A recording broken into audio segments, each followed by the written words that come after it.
Okay, so today I want to talk about how the left always beats the right and how they will always continue to beat the right because of the way people who have political ideas think a certain way. So the left tends to be collectivist and the right tends to be individualistic. And what this develops out into is the right being very individualistically strong. So you'll have very strong right wingers, and then the left will be very collectivistly strong. So you'll have very strong left wing organizations.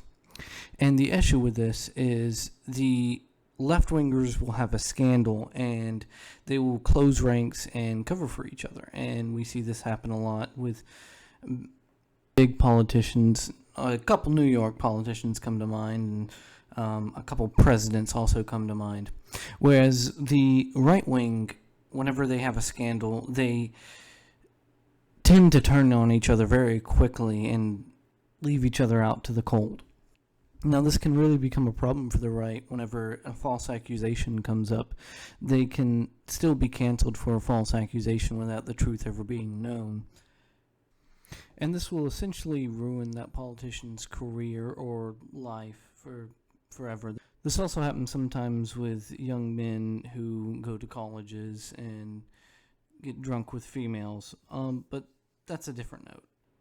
Whereas the left, you'll see this happen a lot where the left organizations will work together to actively hide news or get rid of the news altogether. If we go to the real extremes, we can see this also happen in old socialist nations where they rewrite history to make them look better.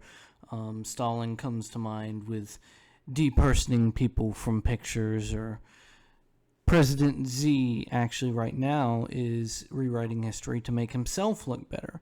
So this happens a lot with the left and how they try to do damage control whenever something happens.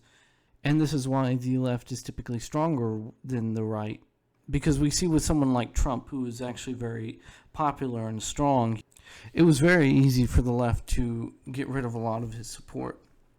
However, Donald Trump is a little bit of a special case because he actively fought back, whereas most Republicans just sit down and take it. This is why, despite Donald Trump being extremely rough and coarse, he was still very popular, because he was able to hold on to some semblance of that popularity by fighting back and not just cowering down and giving in to the left. But that's about it. That's all I wanted to discuss. I'm sorry for the poor quality of video and things. I'm still trying to learn and splice together things, but I'm really looking forward to some conversations in the comment section.